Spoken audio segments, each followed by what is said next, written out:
happy to have, we're just doing our introduction, so thank you so much for joining with us this morning.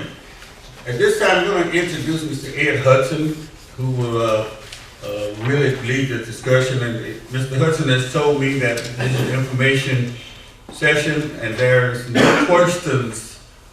All questions are on the table, right, Ed? Absolutely. All questions are on the table because, again, the more you know, the better we all are in terms of trying to make something happen. So this time I'm going to ask Mr. Ed Hudson to come in his own way and introduce how he wants to handle it at this time. Good morning to all. Can you hear me? Make sure the mic is on. Let's see. Okay, better? Can you hear me okay? Yes. Thank you for having us back. This has been a process. And like any other process, there's always those unforeseen things that will set in the process and temporarily stall it. I want to go back and give you just a little background and make some announcements to tell you what we are. And I want to make sure that we recognize that this community, I've been working with this community over 15 years. I know the politics of the community, the policies that happen, and the people. And from that time, I've seen something that's kept me coming back. So first you understand why I'm persevering. I believe in Tuskegee. I believe that the same greatness that brought in early years can be brought again. Dr. Hill and I talked about this for a long time. I want to thank Dr. Hill and Tuskegee University for making sure that they actually had the Catalyst Project. Dr. Hill met with us several times. He knows that, apologies, talking to me is like trying to talk and get a sip from a fire hose. He knows that there's an education process and things that happen with broadband are not due out of ill intent, but more out of ignorance of what broadband really is. So when we open this session up, this is basically a Q&A. I want to make sure that we put some definitions out there so you understand why we're so different and why this program and this project has been accepted at such high levels. First definition I want to make sure is critical. When we say free to the user, people look at this false out, ain't nothing free. Well, when the last time you paid a social media bill? When did you pay for Facebook? When did you pay for Google? That's free to the user. When we say third-party pay, the advertisers and people who pay for Google and Facebook are also paying for you. So our program uses a third-party pay model, and that's confusing some people, but just think. Again, with multimedia, you pay that. When we say end-to-end, we mean core to edge. There's not a process in this world that doesn't have a core, where there's a provider or a power distributor or a plant, and an edge, the end user. So in Tuskegee, we were striving to have core to edge connectivity. Okay? And the last barrier, the definition barrier, was understanding that broadband is a lot more than people think. It's not about your phone or what you're getting over Wi-Fi and so forth. Broadband is like any other technology. It has systems and services, and hardware, and software, and infrastructure. And just saying I want to get broadband is like saying I want a car. I got to know a lot more about what you want. So we spent a lot of time over the last year meeting with stakeholders to make sure that those definitions were understood and that we were all working from the same songbook. Now, here's the problem with what's been going on with the alternative solutions. We didn't walk into this community and bring size 10 black shoes for everybody. The salesman doesn't get to choose the shoe. We work with your community to find out what you need for broadband at different levels. With education, with governance, with higher education, with farms and rural. We wanted to make sure that what was designed for you was for you and could be paid for by you. Okay? Even though it may appear that we stalled, we did not. We kept moving. We used the funding from Tuskegee University Ag Department. We used the stakeholders that they brought to the initial meetings, the meeting sessions, collaboration with Miles, Commissioner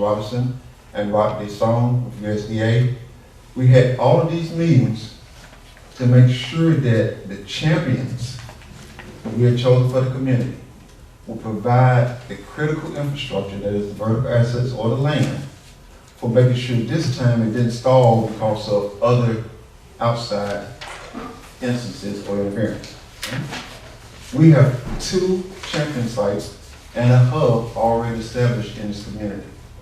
First champion site is at the Board Ranch, where we plan to put a tower and a complex, growth solution complex, so the open can still. Say that again. The Board Farm, Okay. right? And he's here. We met with him several times. We want to put a growth complex there. You'll see that on the diagrams as they go through. And Hooks Farm. We also want to put a venue there as a business unit, so that you could have a Wi-Fi equipped venue for those things. We also have a fully working broadband circuit. Commissioner Roberts, what is the name of that building, please? It's the old John Smith attorney building just up the street. And it's been there for 4 months. So the last time I was here, I told you that we weren't planning, we made 3 assumptions about this community. The first one, that we were able to find the champions. That came true. The second was that AT&T did have fiber connections in this community. They simply didn't have an enterprise-sized customer with which to partner to bring that fiber connection in. That proved true. We have fiber at the Hooks Farm and fiber into the building.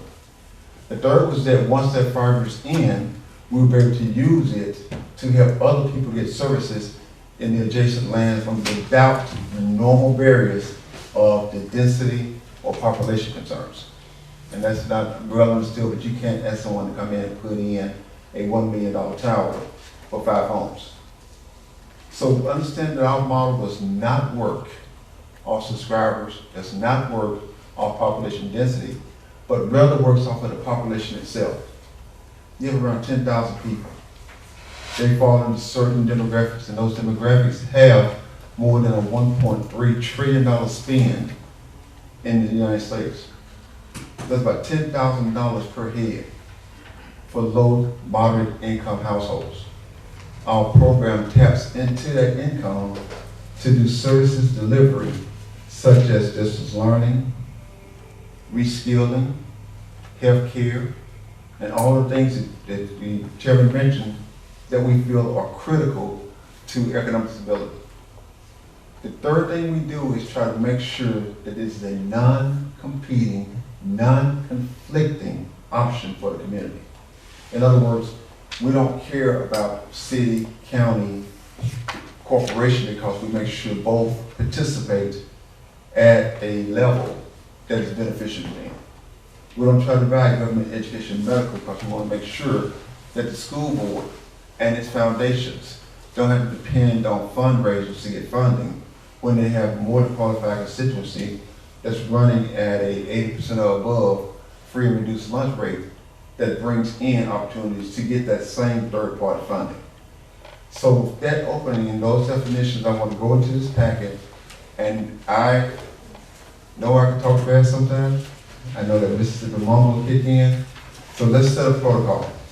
As I walk through these pages, please say pause, please, or Ed, interrupt. I know where I'm going.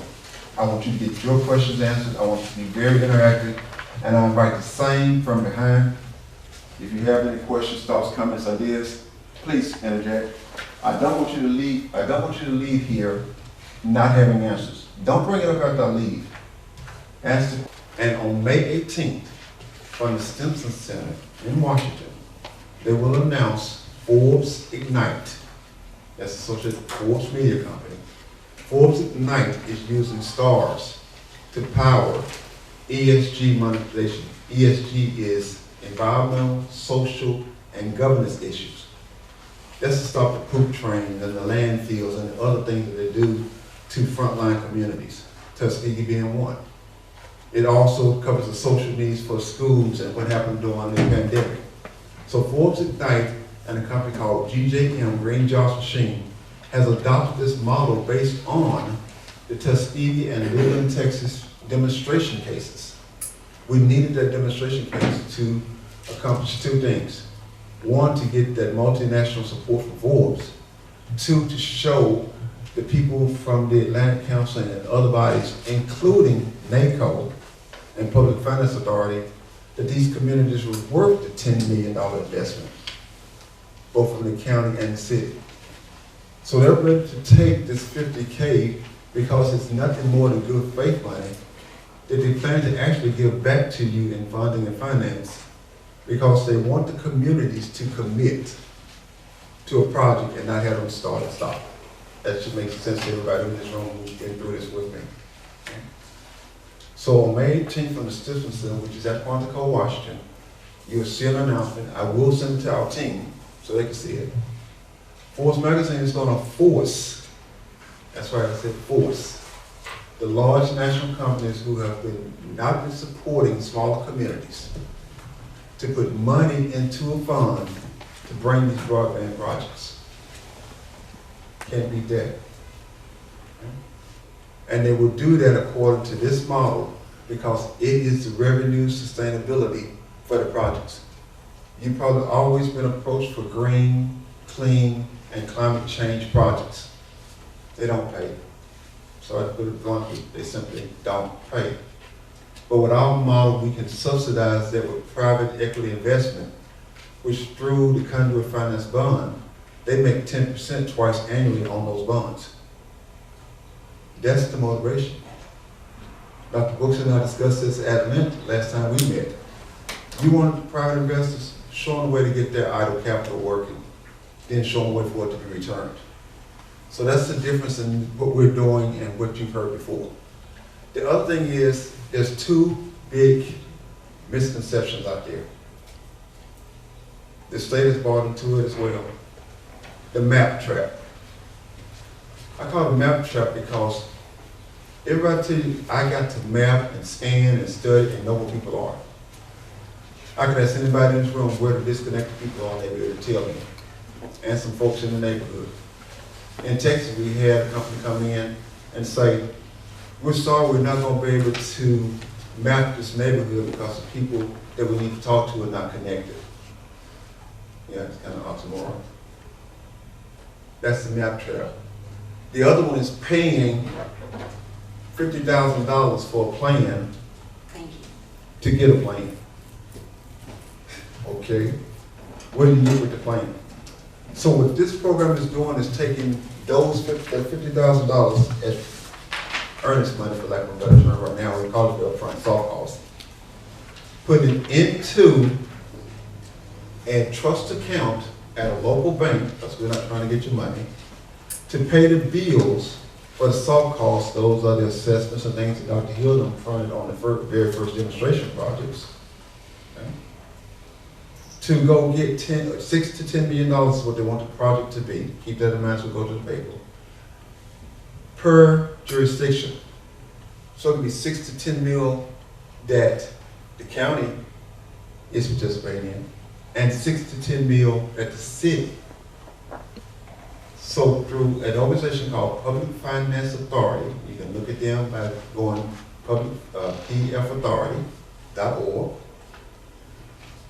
through Forbes Ignite, ForbesIgnite.com, and the GJM machine, the Green Jobs machine, GJM.org. .com. You can check out what I'm saying.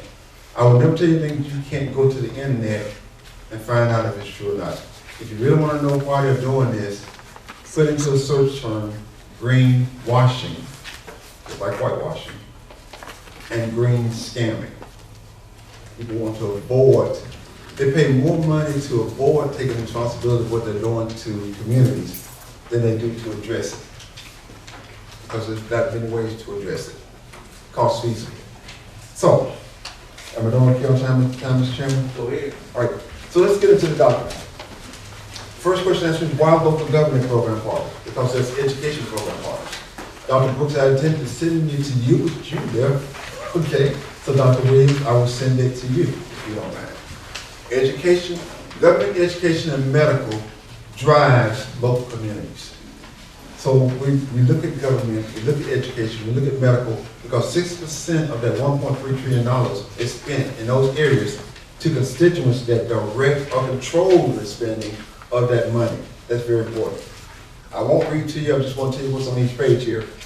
So the host community partner jurisdictions, we know that it's table of contents. I'm on page 3. Okay? The role is very simple. Commit to supporting, cooperating, or giving us access to the facilities that are non-monetary. We're not asking for right-of-way, control utilities, anything that conflict with UT. You'll notice that throughout this package, we not once mentioned internet or television or phone or any other subscriber. This is not a subscriber model. If you look at the bottom where it says relationship structure on page 3, you'll see that we have the program partner highlighted. That's because a program partner is eligible to participate in the revenue stream. Convention what you bring, and you can collect on 3 or 4 areas, including outright reimbursement for services. Right? Any questions on anything that's on page 3 so far? The only executing rules is MOU. You don't even have to provide bond counsel. Once you do what you need, PFA will put us in touch. We've gotten a national bond counsel that will represent any community, because most people don't have experienced bond counsels, and we don't want to go to Stephen or any of the others because they have select people that they go to. We will go to them if they want to understand the program is about the community. It leaves a lot of money on the table for the community, over $30,000 per month per entity. Okay? The second thing that we didn't want to have happen is that states are legislating, Alabama's one of them, to control use of all federal funds as it relates to broadband. Well, if you've got only $1 million for broadband, you broke. And that's what the board in the commercial says, you broke. There's nothing you're going to do with $1 million. And if the state won't give you 4 or 5 to go with it, then you're still stuck. What these entities, Forbes and Green Jobs, are doing is telling these national corporations, IBM, Apple, and so forth, you're sitting at the high level core and doing all this damage to these lower level end users. And you found out how bad it was during the pandemic. Now set up the fund and you put in the 5 million, you put in 10 million, and we'll make sure you make it back, but stop giving lip service to green, clean, and smart. Let's actually make it happen and use it. Okay? I'm on page 4.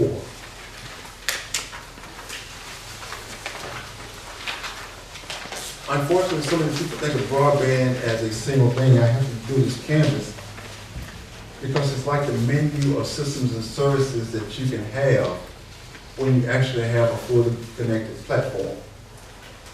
Hospital services are platform. Universities are platform. School districts, K-12, are a platform. Then education platform with all the tangible and intangible components. We want to put in a services delivery platform with all the tangible and intangibles that bring the benefits. So when you look at page 4, it's like looking at the menu and the impact areas of what we do. You can say, why can't we just do broadband? That's like saying take calamari off the menu. Or you first said you're serving a 4-course meal and all I want is the appetizers. Other people in the community also have needs, and we take a lot of time to identify those needs and make sure they're met. So as you look at page 4, is there any particular model or canvas item that you don't understand you have any questions about? Again, I welcome your questions, comments. I'm on page 5. Any platform, just like the utility board, just like the city council or the county commission, has community impact. In America, we give out that $1.3 trillion to 5 sectors: government, education, medical, commercial, and industrial, to 5 levels: the federal, state, local, group, and individual, to meet 5 basic needs: transportation, housing, food, services, and systems. By the time $5 leave Washington, it's only $1 when it hits the community. That's pretty sad, because of stripped down financing. So we're in our program able to take that $1, aggregate it, and bring these services with the funding that generates enough revenue to pay the bills by having that enterprise-sized customer being, in this case, called the Tuskegee, Macon County Broadband Public-Private Partnership, the BP3. There's a full business plan that has been submitted to teams. When you become a program partner, you get the full business plan, as well as full financials to show you how it works. The BP3, the Broadband Public-Private Partnership, Tuskegee and Macon County, is a working name. Just like Atlanta, Fulton County Commission, or Cook County and Chicago. It's not putting any preference on it, but sometimes, and I said this bluntly with apologies to no one, sometimes the city forgets it's in the county, and sometimes the county forgets how much it needs the city. We don't want to deal with that. We want to make everything work for everybody and everybody get it. We'd rather pay double than deal with interagency politics. Make sense? Okay? Yeah, excuse me, let me interject. Sure. Each of the counties, all 3,000, I would refer to the counties in the United States, there's about 3,000 plus counties in the United States. Counties and cities have been allocated some of the ARPA funds, American Recovery Act funds. And one of the very first items that was suggested for use of those funds had to do with broadband, some infrastructure. Of course, health is a major item. Can you, and given that, would you walk us through the scenario on timeline as far as if the commission agreed, and we're here, excuse me, I'm kind of talking from my nose today. This pollen is doing a job on me this week.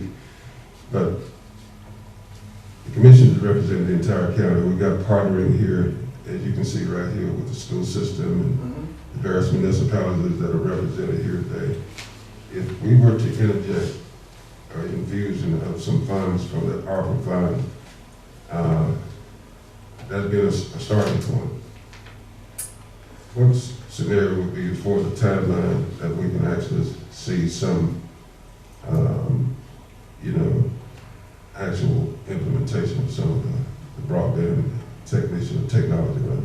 Okay. The revenue, the reason I say it like that is because the revenue sources and the revenue streams are very important, but we can get there. We just want to see what's up front. Okay. So as I said, the announcement that formally puts it under the Forbes umbrella is May 18th. We already got all the paperwork in, and we actually have the working circuits. We'll have to rename some things because we got one that went out as Board Farm, and some went out as Tuskegee University, and some went out so we have to rename those Tuskegee Macon County. That can happen very quickly, before mid-June at least. The funding cycle through PFA is 60 days. Again, they're bringing the private equity investors who will look to see if we have the $50K to pay for the application through PFA for the bond. You all would have to do, and that's where the timeline gets kind of iffy, a resolution or some type of commitment, whether according to your legal advice, is that read it into minutes or do a resolution or do a letter of authorization or an MOU. That's going to vary by entity because the schools will do something different as their board and bylaws allow. So we're looking at anywhere from 60 to 180 days before you start seeing, let's call this user accessible signal. Right now, we actually have it working in Luling, Texas on just the primary connection because it's working out of a barn. And that farmer is using it. If we were to turn it up in the home, the immediate area would have access to it. But we got to get the tower infrastructure and the other things, but you can't do tower infrastructure until you've done network design. You have to know what and who you're reaching and what their access is going to be. Let me ask this question. Sure. Because when we send Tuskegee, Macon County, and once under Macon County, you got Shorter, Solar, Town Franklin. This network design address services to these areas as well? Or what? So I want to make sure that we would say Macon County, because everybody says Tuskegee, but as a county government, we have Tuskegee, Franklin, Nova Solar, Right.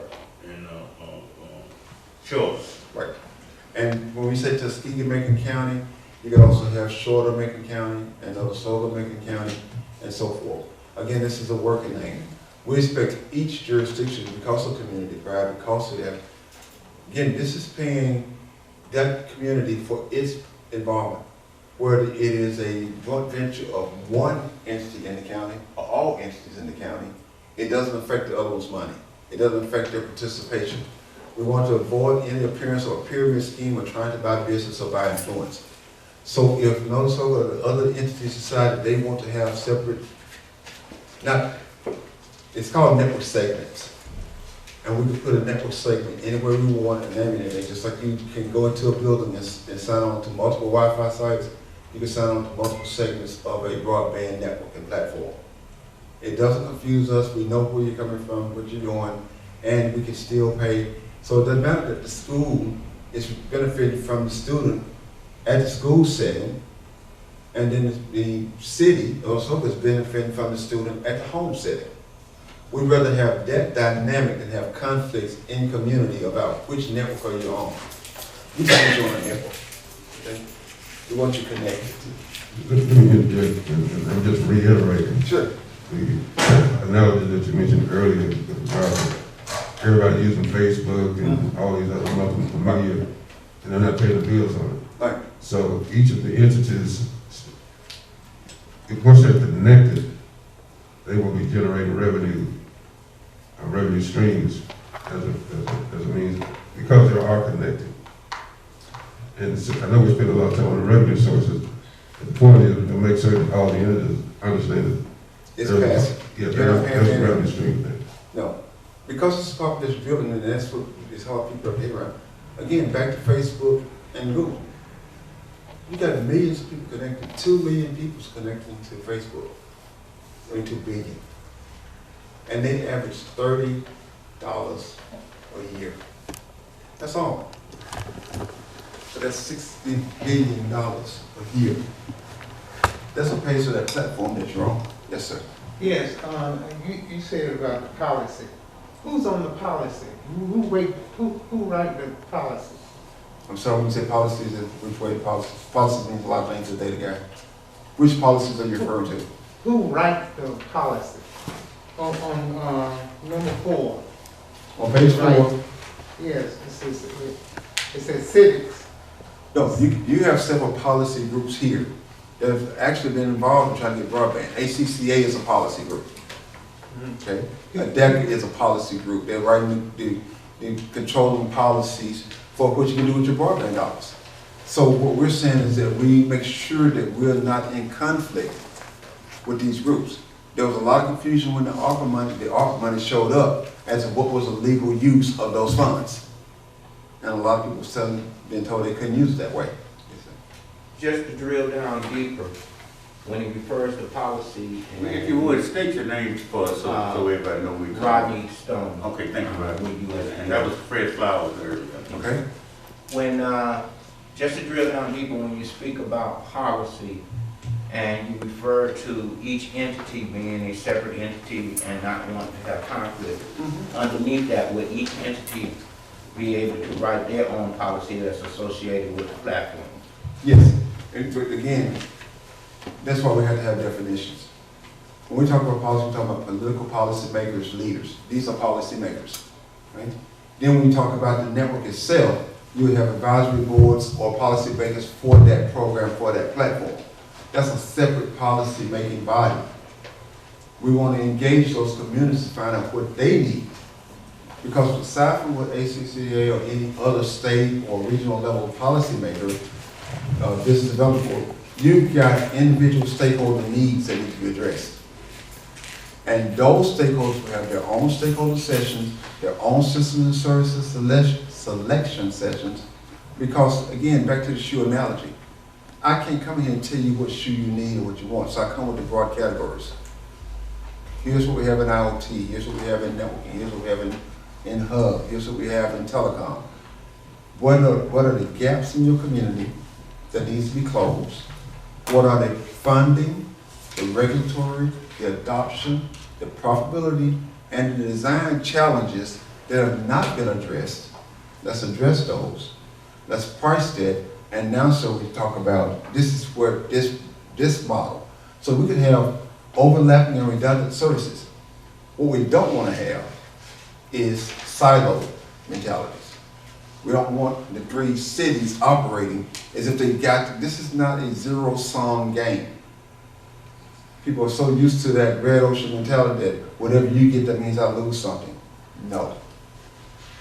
That one constituent can be in 4 different programs. They could have the whole household, and we have so many multi-generational households in the Black community. A child, a parent, and a grandparent. 3 different needs, 3 different sets of use cases, 3 different program and platform, and, here's that word, policies regarding that user. So thank you, Rodney, thank you, sir. That helps clarify that this is much bigger than just saying, my policy is that you can't share your cable. This is not a cable company, right? There are those kind of restrictive rules make people cheat and power to do other things with cable, water, and so forth.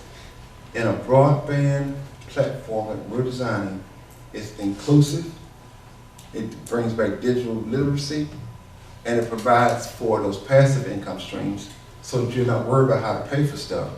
Because guess what, they're already making money off you on Facebook and Google. There's money to be had through the government for a broadband platform. We just happen to know how to capitalize on that. Okay, we see a hand, I saw Michael back there, then will you share, raise your hand so we get to the mic to you, so we hear?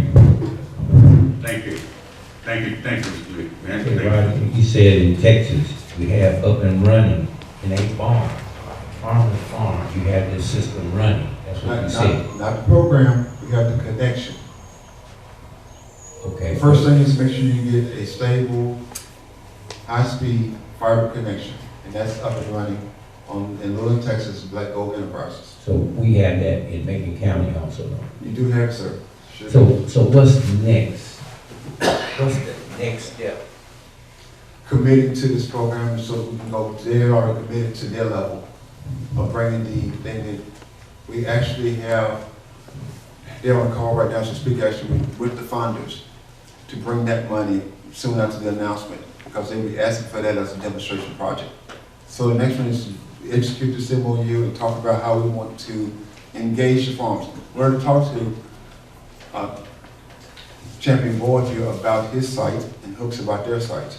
So, Dr. Hill, the next step is to someone say that they're committing with those soft costs to get those pieces done, or say we're not doing it, and then we can bring the soft costs directly from an outside source, and then the local community will have no involvement in it. We're just looking for those shows of support. So what's the soft cost? How much? That's the thing we gave you, initial fees and expenses in here.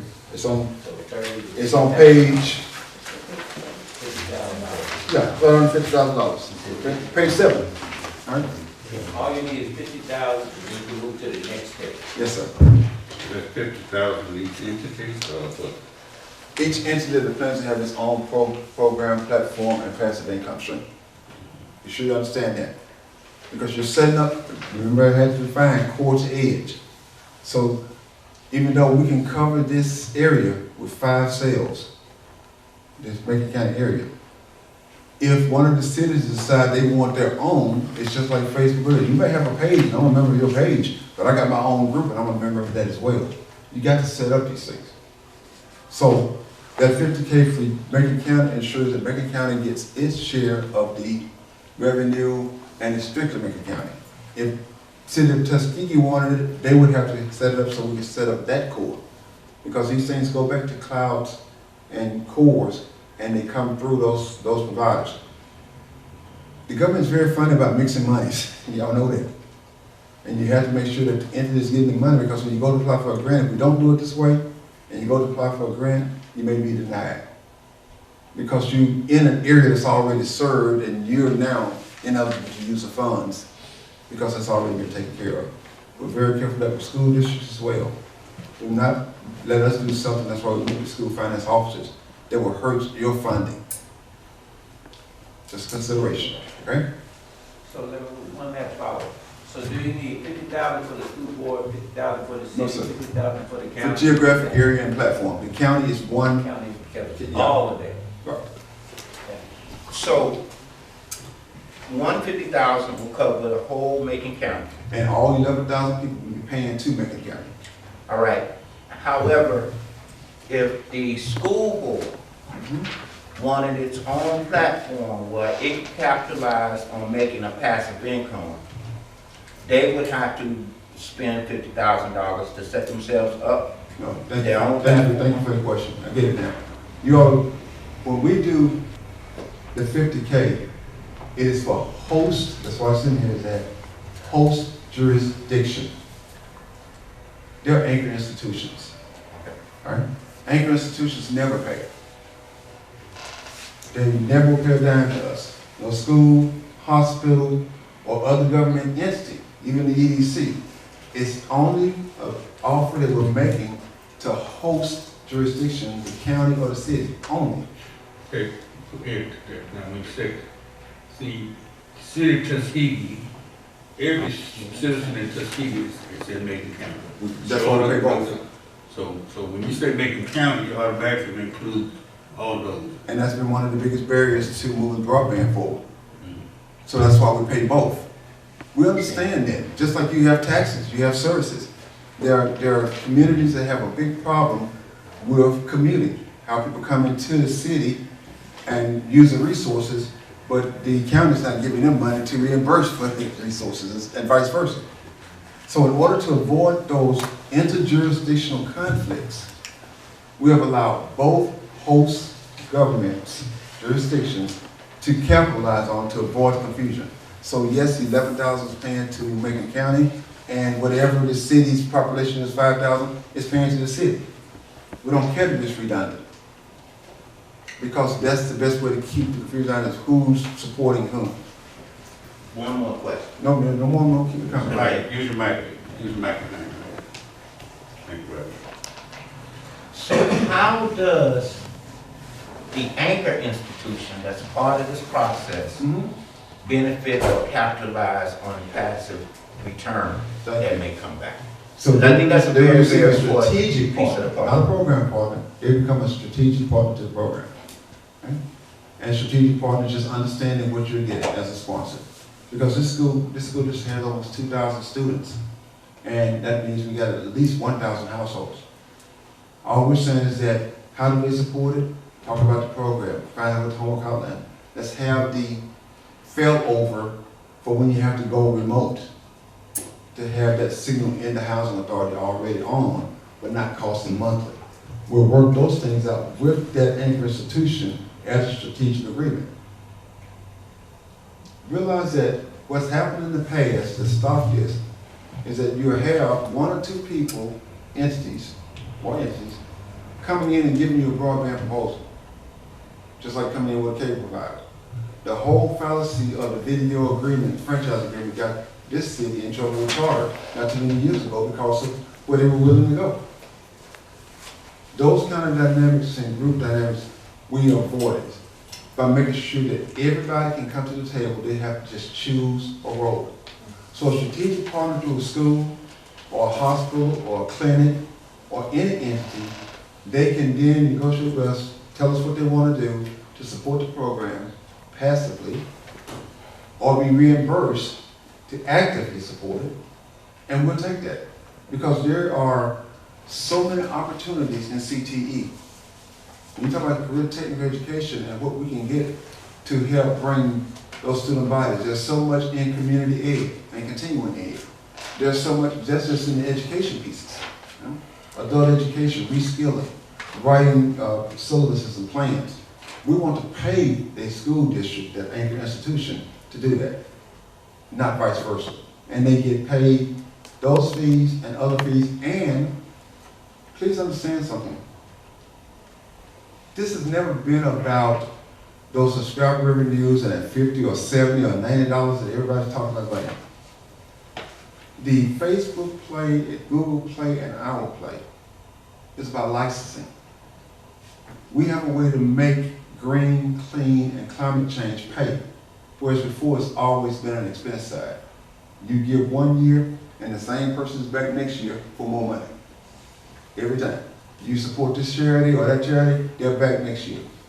What we're trying to do is to build, right, we talked about this a long time, that sustainability council, right? We call it something else, like prosperity council, right? To build a prosperity council. We cannot even start talking about black wealth building until we have discretionary funds. You can't get discretionary funds sending $90 out per head per month to get somebody else's broadband. So let them have the broadband market. We're talking about services with an S, delivery. That $1.3 trillion, our government and most governments, that's why I went international very quickly, do not have services delivery entities. Everything the USDA does is through some farmer or some technical assistance person. Everything the IRS does is through some contractor or just internal policing. But so far as energy people, they have JCCEO, that's a bad example. There's so many other entities that do the LIHEAP and so forth, LIHEAP. Because of that, everything also has a technology component. In order to meet the needs of that technology requirement, the STARS program comes into a community and helps those organizations, be they anchor organizations or end user type organizations, have the necessary technology they need. You see programs every day get greatly improved in their operational efficiency with the proper technologies. So by bringing that, we're saying, we're saving you money, let us take a piece of that. That's a fee.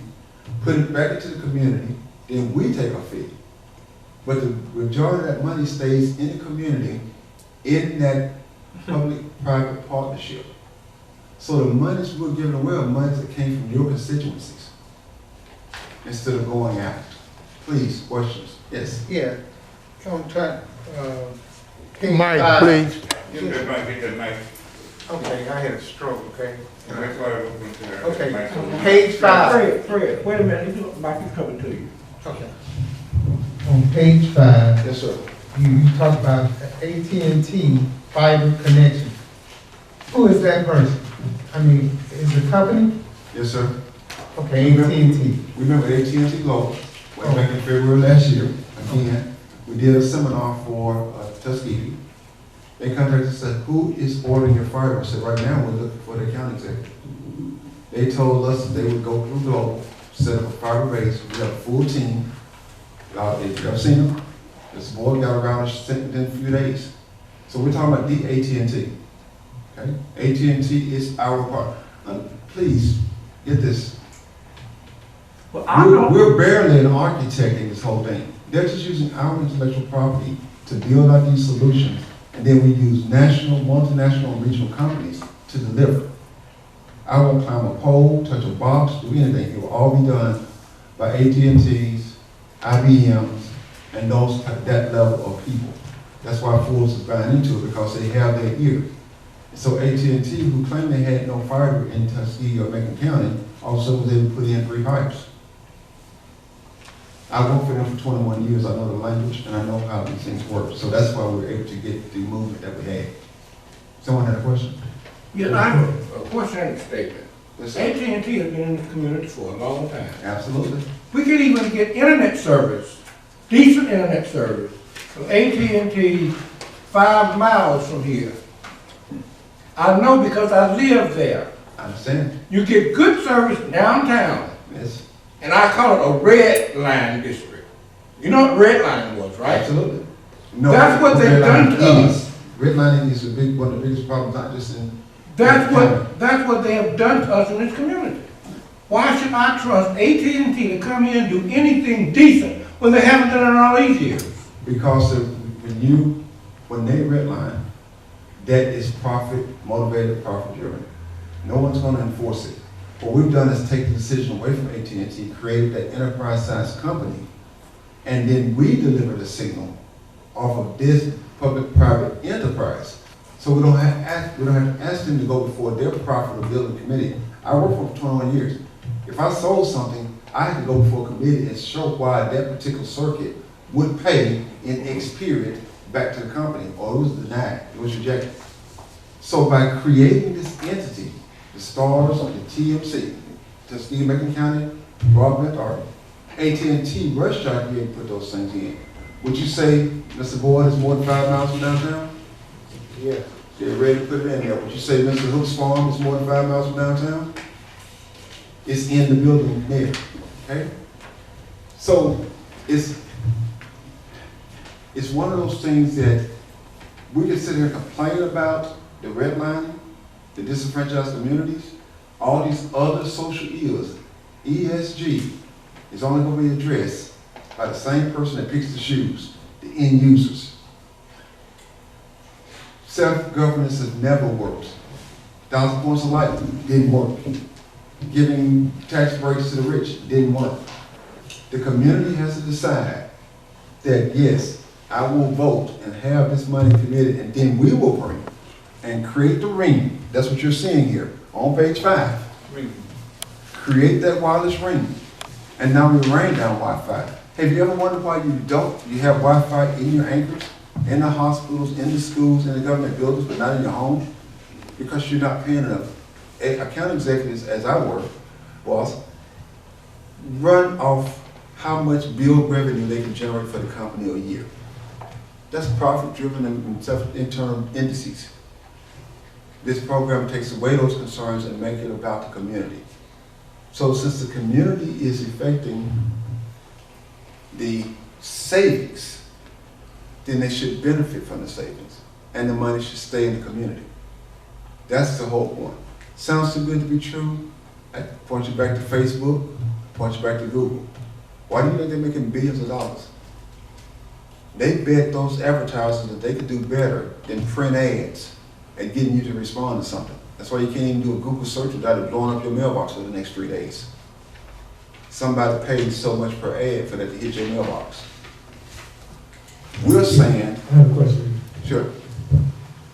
Yes, James Cooper. My question is, based on the 2020 census, 51% of our citizens in Macon County live outside of the corporate city limits of Tuskegee. Mm-hmm. So as a user, end of the day, are you saying that ESG services, or whatever you're calling it, will provide access to those end users? Because ultimately it's about the end user who may have a student in South Macon who has to do homework, or it may be an end user in Brownville community who may need to do telemedicine. End users is where it's really at when you get back down to it.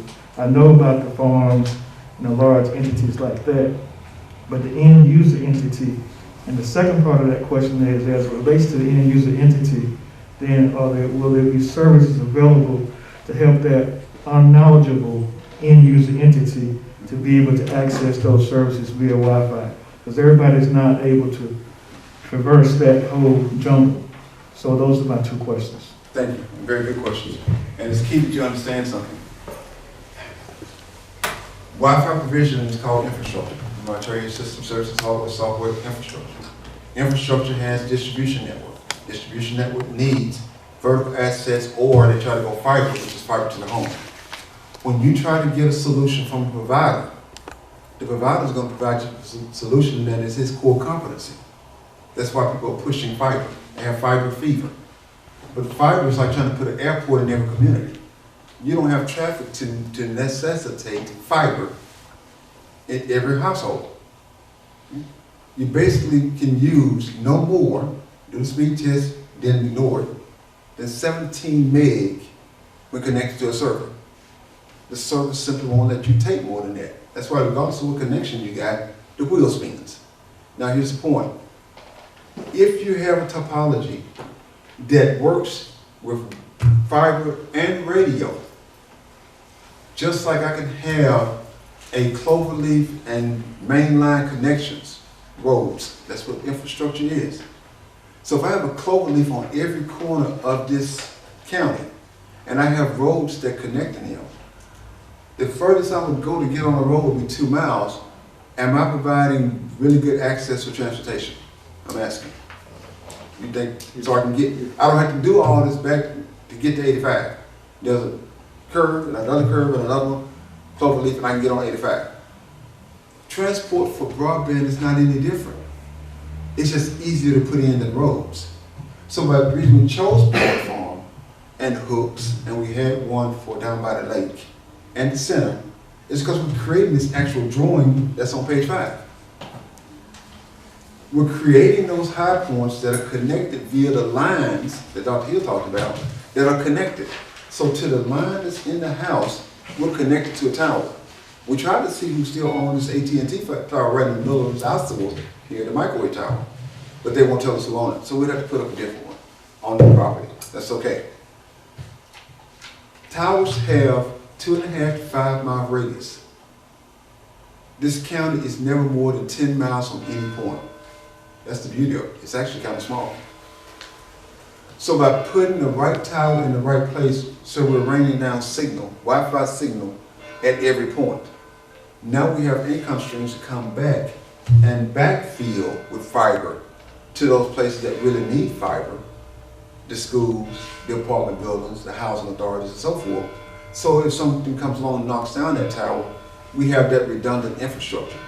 Just like you have another road, like driving on that tree this morning, okay? You're coming down Franklin and you run into a tree, you got to turn around. The road provided for that bypass. Imagine that same kind of structure with Wi-Fi. You run into a barrier, busy, down, or whatever, that's why we go around and go through Hooks Farm, or we go around and go through Broad Farm. We want to make sure that we had enough redundancy that we always had a failover, and that failover is still connected to the main network. And so we're doing that for less than, what was it, 9? Right at $9 million for everybody, even including the cities. And I think it was $5 million for Macon County only, because the other idea is stop taking on these bonds and debts for 20 and 30 years. The technology will be obsolete before you finish paying off the debt. Okay? We're talking about stuff that's 5 to 7 years, equipment life, obsolescence, and God knows what we're going to be doing. We didn't know we were going to be doing Wi-Fi 20 years ago. So why take on these debts when we can do this and pay as we go and build as we need and have the failover?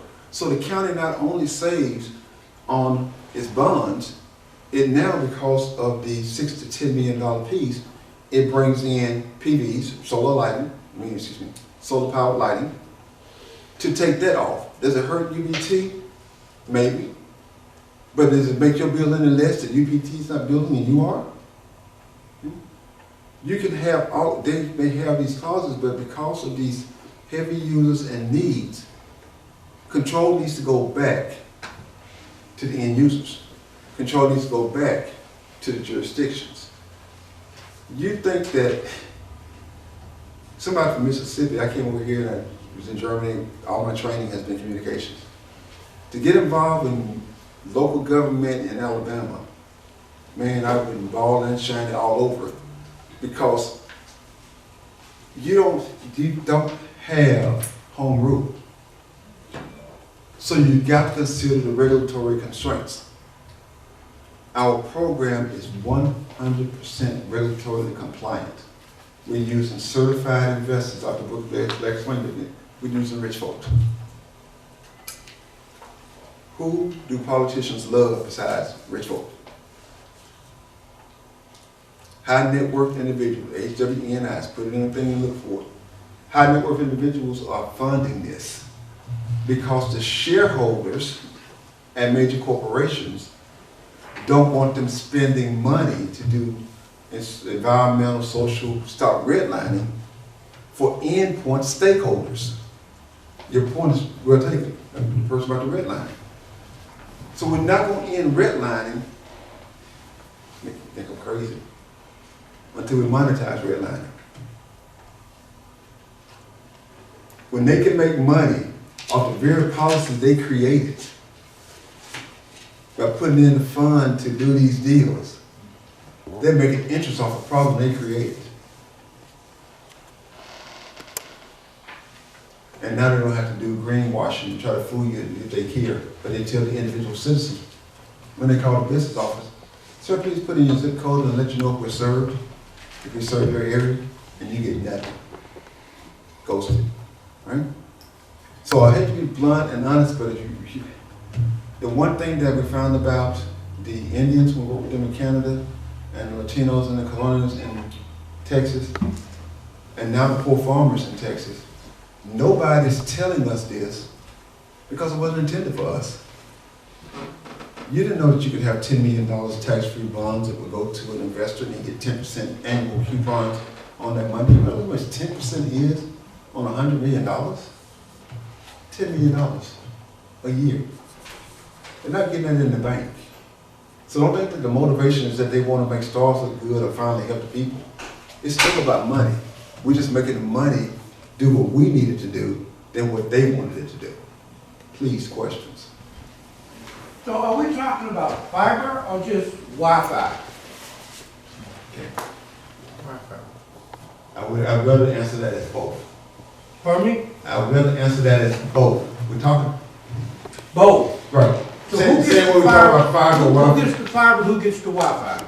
You get the Wi-Fi only if you are not in an area where fiber can come in. No one's gonna get fiber to the home immediately. It's $2,000 per house. The idea that fiber is superior, why? Please someone tell me, what do you get that fiber? If we can run drones over wireless, if we can have public television doing all those stations over wireless, if we have radio stations over wireless, if our FEMA and emergency services are wireless, why do you let them sell you that you can only be connected as fiber? 65% of your connectivity is through a cell phone. That's not fiber. But somehow they convince people that only But you fiber, get lousy service like that. not when you control the signals. That's right. You have control the If you're signal. not gonna do fiber, it's no sense in doing it. That's, The other stuff will be old before it's even put in. you're missing my point, please. That everything that's right there right now, everything, including the Hubble telescope, everything, even your so-called fiber, goes to a head end and it goes radio. It goes wireless to the next central office. The conception that if it's not fiber, it's no good is because people are sharing fiber units and they think that because once they get on a dedicated one, it's like having 4 sprinklers on the same water hose. If you got 1 sprinkler on that hose, you're fine. That's the way wireless works as well. When it's cut down too much, that's what's happening. And people are associating cellular wireless with dedicated internet wireless. 2 totally different animals.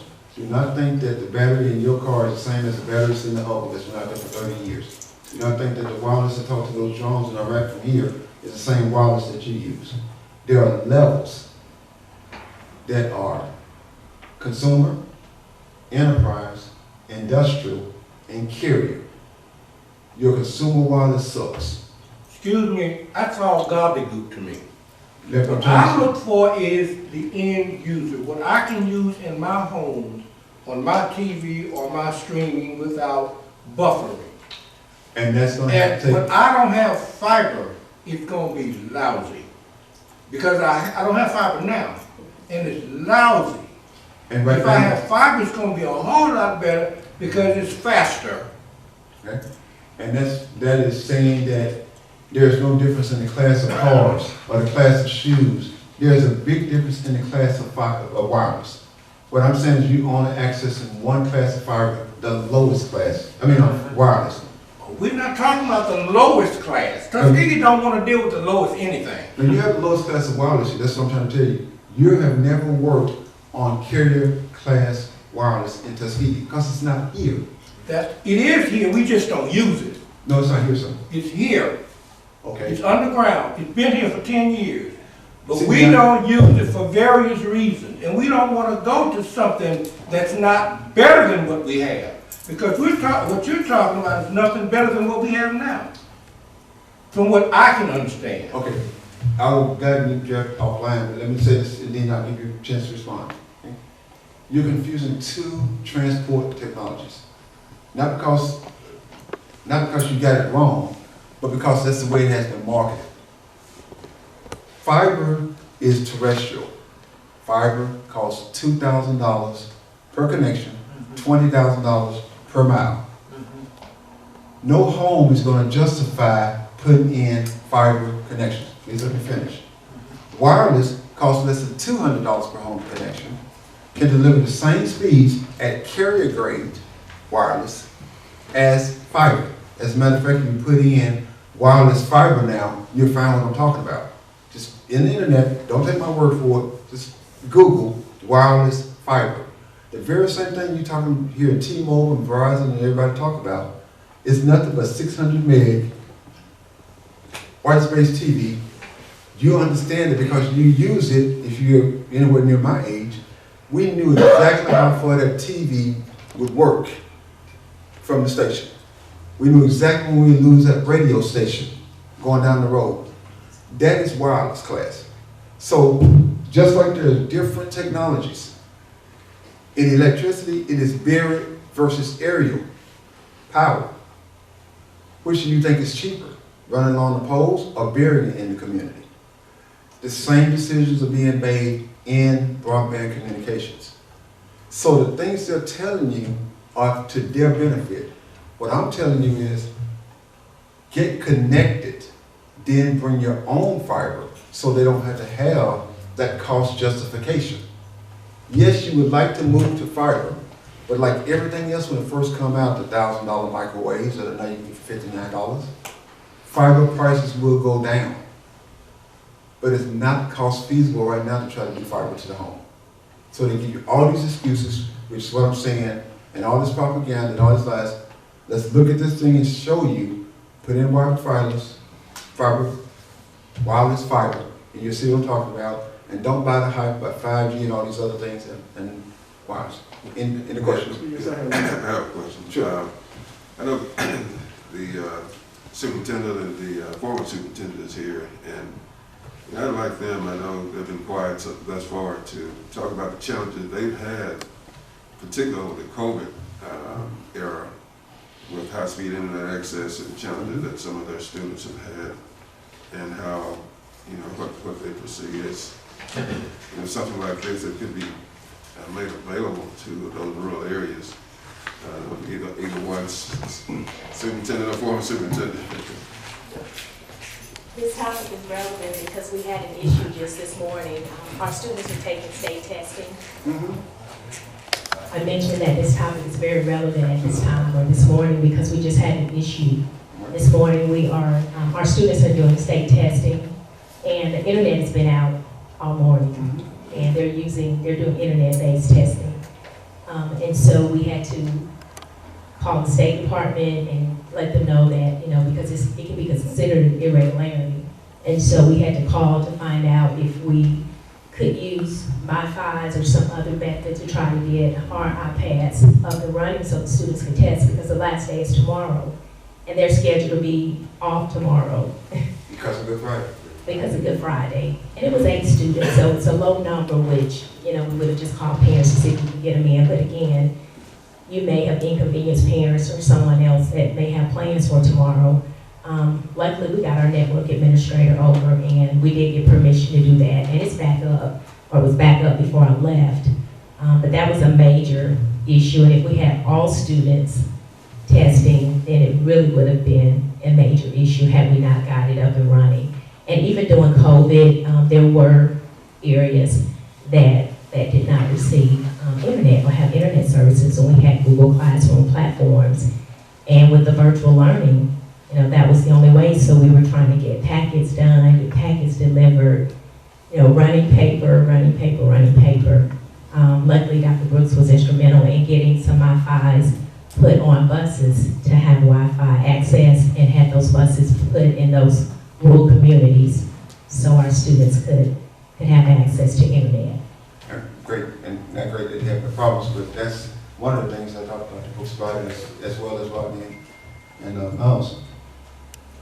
There's a difference in a program and a provider. No provider would care about anything you just said because you're not in a position to give them money for whatever you're asking for right now. Right? Our solution is already in here. That's why you see schools on the diagram. That is to have those homework hotspots set up, to have those alternative service sites already set up. Not costing anybody money to have it there, but have that signal ready to go. To to have those devices that are housed by the program and have those retired teachers in those education continuity centers, so that if a parent got short notice that she can't send her kid to school this morning because she threw up, there's a place they can go and still be connected to the school without having to worry about the connectivity of that home. Okay? All of that is in the program, and that's why we designed the program around all those obstacles that have stopped us from having those contingency plans and so forth. That's why we meet with education separately from government for those very use cases. How many are there? Over 2,500. Which ones we use? Let me use the 5. But in the instance you just talked about, those 5 matter. Okay? Dr. Brooks, I think to ask for your breakdown too. Well, I'll give a little bit more of a historical perspective. Please, please, please use the mic. I'll give a little bit more of a historical perspective regarding the school system. Basically, when we talk about the ISPs, the internet service providers, we're talking about those vendors that can bring internet access for connectivity by schools and school systems into the community. And right now, as far as an ISP, we're limited to one vendor. And you may know that, and that is Charter Spectrum. AT&T does not have the connectivity nor the pipe size that we need at all to even service our school system. And Charter is very limited. So our signal strength is going to be our signal strength no matter how much we pay Charter at this point. And so the more users that get on, the lower that strength is for that individual end user. And so what we end up doing is saturating the system throughout the day. So it's kind of like at George Washington Carver School, is the first grade call on? Okay, well, if Dr. Williams has third grade testing this week, then first and second grade, you cannot access the internet right now because you're going to saturate the signal, and we need the signal with the access points that we have to be the strongest that it can be. We have met with Charter on numerous occasions to talk about having more than 1 gig come in for us to have a bigger pipeline, because as you know, we received an Apple Connected grant. And so that grant gave us devices galore. Our teachers have some of the best and brightest gadgets you could ever want, but that didn't do anything when we start talking about our trunk line and our signal strength and our gig coming in. And then on South Main Street, Charter has its main hub. And if that main hub goes down, there is no backup infrastructure. And so when it goes down, as it did this morning, we were all down, including at my home. So those are the kinds of ills we need to cure in terms of being limited to just one ISP, internet service provider. The second issue that we have, and we've had this for a number of years and still have it, is that we have bricked or dead zones. So even though we had ARP money to purchase MiFis and to send wireless buses, out into the communities, if you go to Hardaway, or if you go to Fort Davis, or if you go to Little Texas, or certain sections of Notisoba or Brownville, it does not matter what type of mobile connection device you have, you're not going to bring in a signal. There are not sufficient towers there, there are not sufficient connection points. And so those two issues, being limited to one service provider and having those bricked areas, are major considerations for all of our strategic partners, being schools, being hospitals, university, and government. And so whatever we can approach and broach to help us overcome those barriers, we need to really be studying that and trying to make progress in this particular area. Okay. Yes, let me say this now. We want to try to get the question in, but we're going to have to get close to What time? getting closer to the end. But Okay, like just but we want to make sure. Let me that, ask you a question because I think it's pertinent to what we're saying is a big difference. Go ahead. Okay? Thank you, Dr. Brooks. Everything you said is absolutely true as it regards Charter. What I proved in getting AT&T to put high-speed internet at the house across the street was that they are here. okay? We got a 100 dedicated pipe into that building. Now, for board, the reason it was getting higher, and this is something that people don't know because they're not in the industry, you can always get any carrier you want in any community. You simply got to justify the cost. That's the big gotcha. We overcame with board because we asked for them to do a third party through charter. Okay? And if you do a third party purchase of a connection, now you got AT&T. It's like saying, you got this length of pipe, this conduit, that you own. You're only running so much through it. Can I use some of the rest of it to run what I want through it?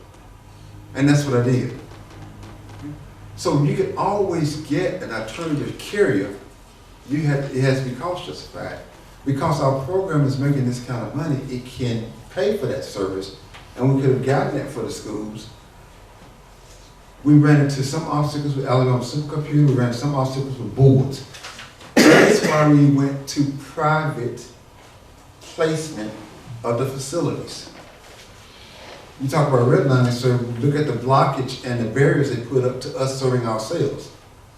So we've overcome those barriers, and we could have rained down signal on you this morning, and all those people could still be connected because we're doing it for private property, and there is no control of the airways below 400 feet.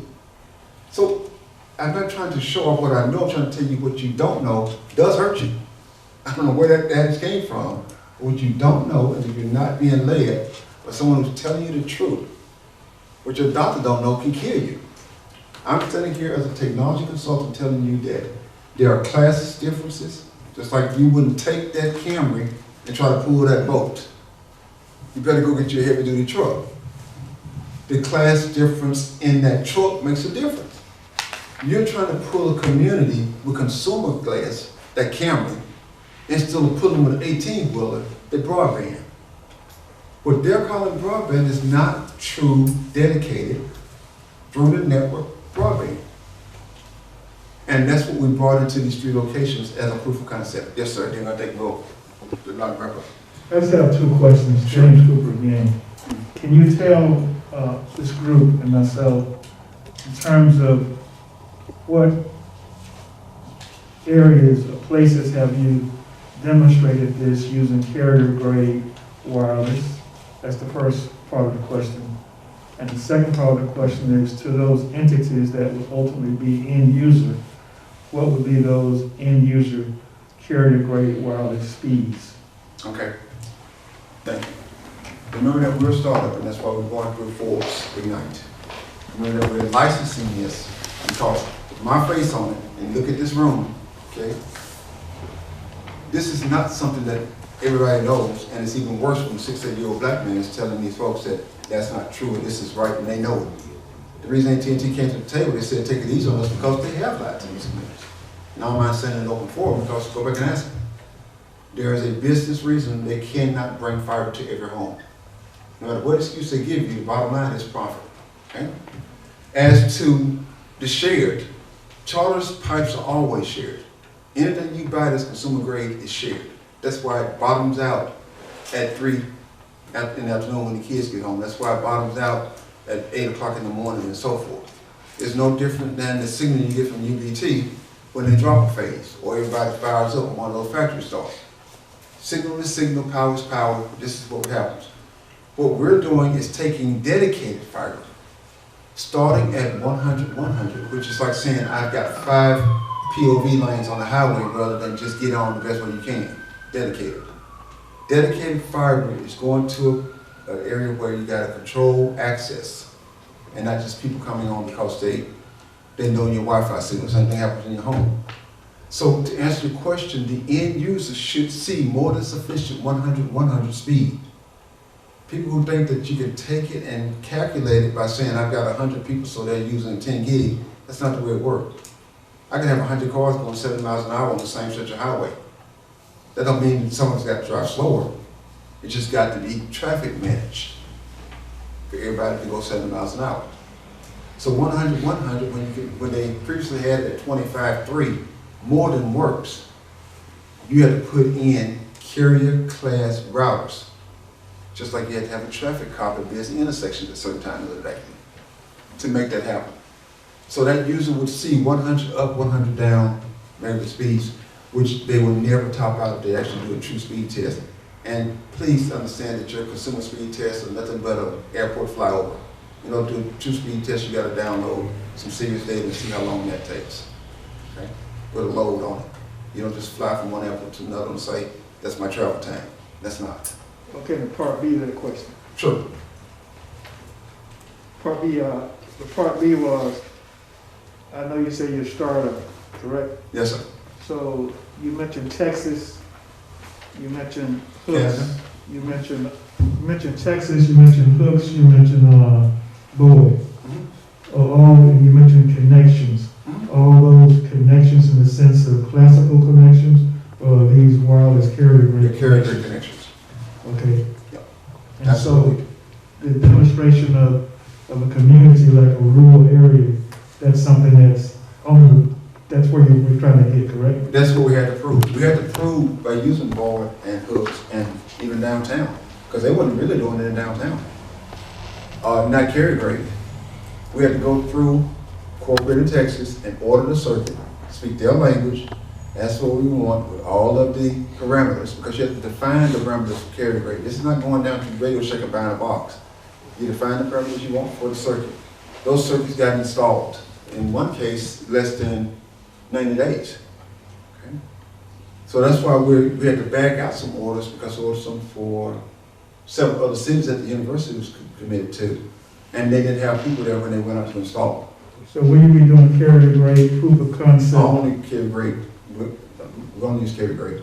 Pardon? We only use carrier So, grade. okay, so will you be doing proof of concept in terms of, I know you got the connection at these particular areas, but actually proof of concept and a demonstration, is that on part of your? Yes, you your have a policy? checklist. You'll get a checklist when we meet with you. That checklist said right now we're in phase 1. This is no different than constructing a house. Phase 1 is find the lot and get the land ready. And that's what we've done. Okay?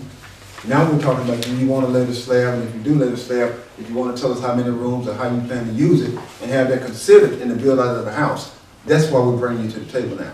It's not a matter of we're not coming. We'll make all those decisions ourselves and build it up. We're planning 100% coverage, but I can't do 100% because you got a nasty little corner down near Russellville, is it Russell? Russell County. Russell County. For some reason, there's a nice little gap there. And I don't know if it's farm, but we'll figure that out and we'll put another device there to get the signal. But on the current design and pricing that you're seeing, it covers 99% of Macon County.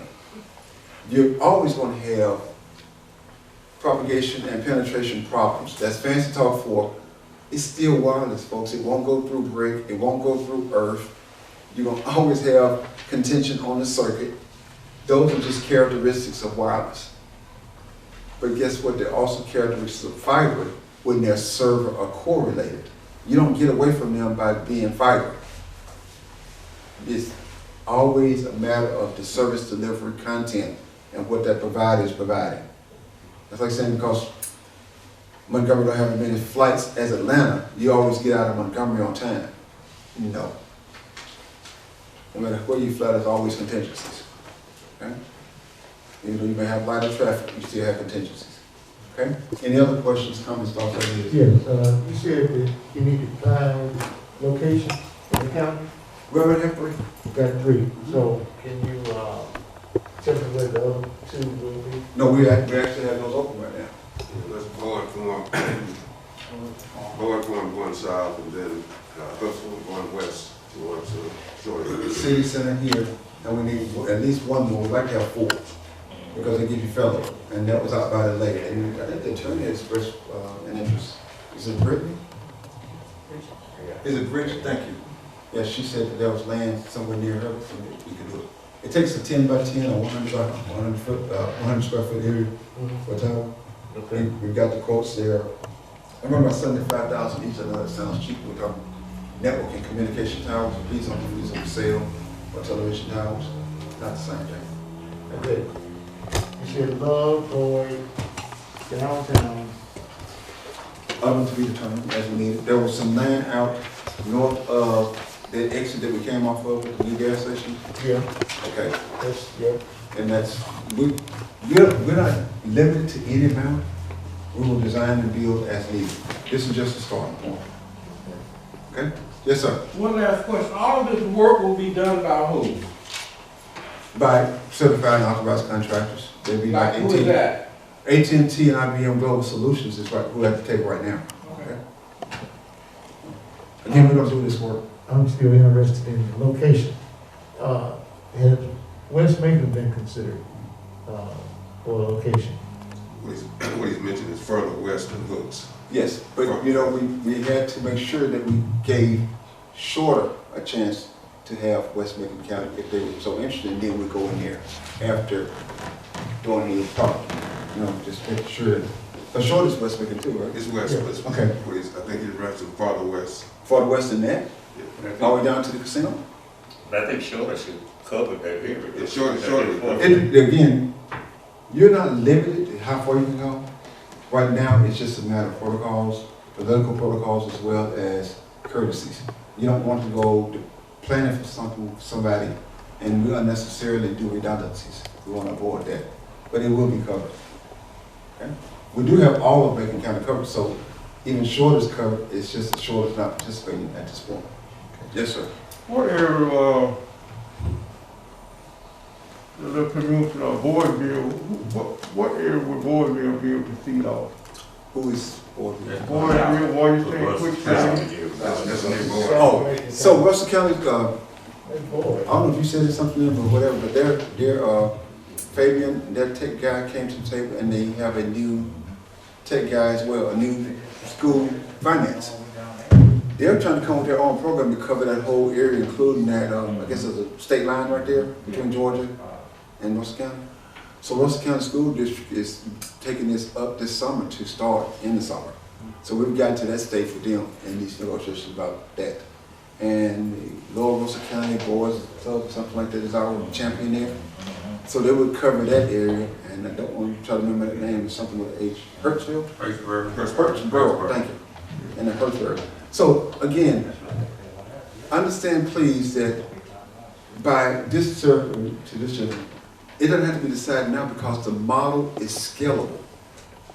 It's like putting in extra sockets or another floor. We don't get locked into a design. We can drop cells where we need to with those towers. That's why we give these mapping to expand the area or bring in the coverage, okay? And even if it's redundant, it's better to have too much than not enough. Yeah, you know, communities like Macon have been waiting and waiting and waiting and waiting and waiting with promises. And, you know, we just at a juncture where I think we're sick and tired of being sick and tired. Yep.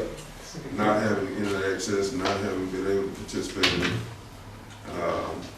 as sufficiently as they would like to be in terms of business, education, health. And my question is, what next steps? Commission, county government is representing everybody. You're looking for an instrument that we could. I sent that over to the attorney and I sent it again. Again, right now, because of this development and the support of the national, we definitely want to wait till May 18th because since you're spending money, you don't have to spend. We also be getting your $50K back. That's unheard of. So you're going to spend it, but if they come back later and declare on this constitutional amendment that you illegally used it, don't worry about it because we've already checked with PFA, Public Finance, and you can backload those pre-bond expenses. So it's not, it's just basically earnest money, like you would in closing. I wish I could give you a timeline, but anybody tell you they can predict this would be disproven by what happened with the supply chain this year or anything else. It sounds good to give timelines. I told the board, you know, sometimes you get ghosted, sometimes you are the ghost, okay? It's not something that anybody stands up and says right out that we can do X by X date. Robert said, don't make promises because you're not in control. I would love to have a clock and a calendar on this, but I can tell you what the targets are and what the norms. In a normal situation, you're looking at that same 60 to 180 days, okay? Now, I heard that from the tower guys, that once we have, and that's where location also comes in, so put strength radio we have to put in. Once we have all of the initial locations, then they can come in and put a tower. We can grab these feeders, because that's what those fibers are for. Fibers are for feeders. And they feed just like mainline water. You don't put a pump on every street. You put the pumps where you need them, and the engineers determine there. So once we get the feeders connected, we'll know where we need to bring in additional feeders. We do strength tests, we do propagation tests, and do all those things. That's my expertise, is in designing it to know when they've done right, so you don't get a shared charter connection. You don't be held hostage by Alabama Supercomputer. You can use, I love that we put schools under distributed model, but it kills us sometimes. Right? Because a distributed model also means our kids are scattered. So a parent got kids in 2 different grades could actually drop them back and forth across town, just drop them off between K-5 and high school. But to centralize it, work it better if you don't have resources. So please understand that the STARS program, Shared Technology Resources Solution Program, if you never hear the name again after May 18th, I don't care. It's not about the name or whether we're a startup or not. It's about these people saw enough value to buy that intellectual property and model it. Because it's the only thing that works for large enterprise companies. They couldn't make it work. And we have. And we proved it with the proof of concepts at board, the proof of concepts at hoops, that we have it right downtown, and that we got those people actually wanting to lend to a community where they have no payback obligation or responsibility whatsoever. A $10 million bond that you're not paying. Before I forget, I'm sorry. Yeah, we do need schools to be what they call, its name is borrowed, but actually you become the beneficiary of making sure that they're not giving $10 million to a local jurisdiction. They're lost. But under a foundation, you could be that person, and all you're doing is allowing the facility, the P3, to take charitable contributions as tax-free. We will talk to you about that. But you have to have somebody sponsor you to be able to take tax-free money. We can't take it. Just one more. Partnering is such a key element, and the university has been a partner. My understanding with Dr. Pino, there may be some additional funding that could be infused into this. I would just urge our partners that we already have, that we're already collaborating with. Let's get together and work together, see if we can do it. Talk to them. You have my numbers. Yeah. Okay. Okay, I know we can stay here all day with questions and stay too long. Somebody gonna want me to bring that food back. So I done canceled the lunch already, so I wanna keep you here this long. But commissioners and all of you, thank you so much, Mr. Hudson, and you and your group. We thank you for taking the time to answer the question. Now, if someone should have an additional question, can they reach you? Ed Hudson. Okay. Please email. Anybody on here? No, I'm sorry. Ed Hudson. Write this down, please, if this is email contact. Ed Hudson. At ATG, Alpha Tango Golf, the number 4, the letter U, ATG4U.com. Okay? You already know that now. You need to say it in a way that